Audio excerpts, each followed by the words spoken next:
terbaik untuk besok adalah melakukan yang terbaik hari ini. Dan tetaplah mempersiapkan diri Anda dengan merenungkan firman Tuhan, karena itulah awal yang terbaik hari ini. Kita berdoa. Damai sejahtera Allah yang melampaui segala akal, kiranya memelihara hati dan pikiran kamu sekalian di dalam nama Tuhan Yesus Kristus. Amin. Jemaat Tuhan, renungan harian AKBP Resort Sutoyo, Sabtu 18 Februari 2023, tertulis di Mika 6 ayat 8. Demikian dikatakan, "Hai manusia, telah diberitahukan kepadamu apa yang baik, dan apakah yang dituntut Tuhan daripadamu, selain berlaku adil, mencintai kesetiaan, dan hidup dengan rendah hati di hadapan Allahmu." Dalam bahasa Batak dikatakan, "Nunga di pabotohon ibana tuho ale jolma, manang aha na denggan. Jalan manang aha na niluluan ni Jehovah siako, daholan na mangulahon uhum, dot holong ni roha dilihabasaon, jala marpangalaho haserepon maradopon de batam." Demikian firman Tuhan. Jemaat yang terkasih, ada seorang pria muda sudah cukup lama bekerja di sebuah perusahaan. Ia tidak ingin pindah ke tempat lain, sebab ia merasa cukup nyaman bekerja di sana. Karena ia bisa memanipulasi data keuangan perusahaan itu tanpa diketahui oleh orang lain.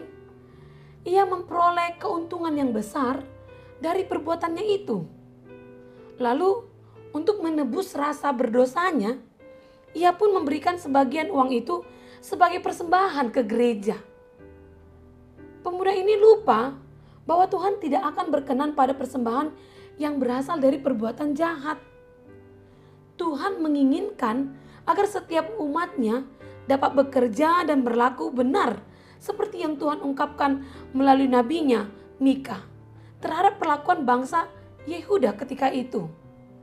Mereka begitu rajin dalam ritual agama, ibadah dan persembahan korban bakaran kepada Tuhan. Namun ritual ibadah tersebut tidak lagi biasa mengubah sikap hidup mereka dalam relasi moral dengan sesamanya. Mereka tetap saja bertindak jahat terhadap sesama mereka yang lemah. Dengan demikian mereka terjatuh dalam ritualisme agama saja. Ritualisme agama berbeda dengan ritual agama. Kalau ritual agama itu sangat penting karena mampu mendekatkan diri kita pada Tuhan dan menyadarkan umat pada tanggung jawab moral pada sesamanya. Namun ketika sudah menjadi ritualisme, betapapun dilakukan berulang kali, tidak lagi mempunyai daya ubah atau pengaruh bagi umat untuk hidup sesuai dengan kebenaran Tuhan.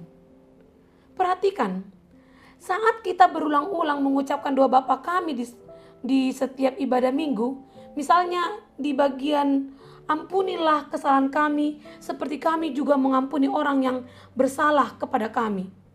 Apakah setelah selesai berdoa, kita sungguh-sungguh memberikan pengampunan pada orang-orang yang bersalah kepada kita? Atau kita masih menyimpan ketidaksukaan, kebencian, dan bahkan dendam pada orang tersebut?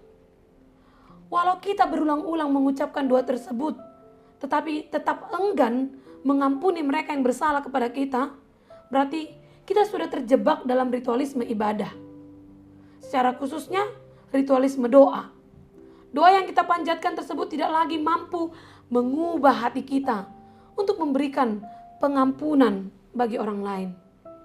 Inilah yang diingatkan oleh Tuhan melalui renungan kita hari ini.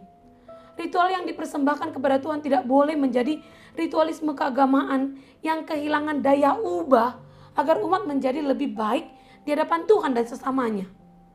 Mari kita oleh segala ritual keagamaan kita agar tidak menjadi ritualisme keagamaan saja. Ketika kita berdoa tentang pengampunan, sungguh-sungguhlah kita mewujudkan pengampunan itu dalam karya dan pelayanan kita.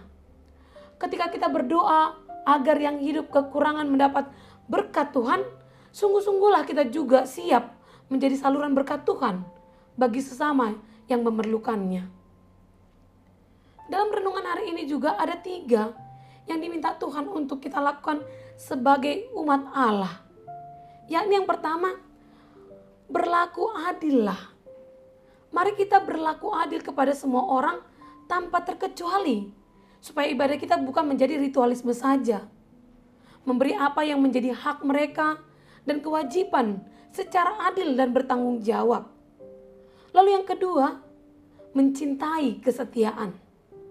Mari kita senantiasa setia kepada Tuhan, kepada firman-Nya, sehingga apa yang kita lakukan dan kerjakan hanya sesuai dengan kehendak Tuhan saja. Dan yang ketiga, rendah hatilah. Sadarilah bahwa hidup yang kita jalani dan yang kita nikmati adalah pemberian Tuhan. Bahkan semua pencapaian dan prestasi adalah anugerah Tuhan. Sombong hati hanya akan menghancurkan semua yang diraih. Sebab itu, rendah hatilah selalu. Dengan melakukan ketiga hal tersebut, hidup yang lebih baik dan bahagia akan senantiasa kita rasakan. Bukan hanya itu, bukan hanya kita saja, tetapi juga orang-orang lain di sekitar kita pun akan merasakan kebahagiaan itu. Ingatlah, hanya 3 permintaan: adil, setia, rendah hatilah. Kiranya Roh Kudus Tuhan menuntun dan memampukan kita semua untuk melakukan firman-Nya. Amin, kita berdoa. Terima kasih Tuhan untuk firman yang telah kami dengar. Biarlah kiranya firman-Mu berkuasa atas hidup kami, agar kami tetap menjadi umat-Mu yang berlaku adil, setia akan firman-Mu, dan rendah hati dalam segala pencapaian dan apapun yang kami miliki. Mampukan kami Tuhan agar menjadi pelaku firman saja, agar setiap ritual pujian dan penyembahan kami tidak menjadi ritualisme yang bertopengkan kemunafikan. Tetapi mampukanlah kami dalam segala keterbatasan kami untuk hidup dalam panduan firman-Mu, agar kami dapat menjadi berkat bagi sesama kami. Terima kasih Tuhan. Amin. Jemaat Tuhan yang terkasih, selamat menjalani hari-hari Anda di dalam kesetiaan-Mu, di dalam ibadah-Mu dan pujian kepada Tuhan. Salam sehat, Tuhan memberkati.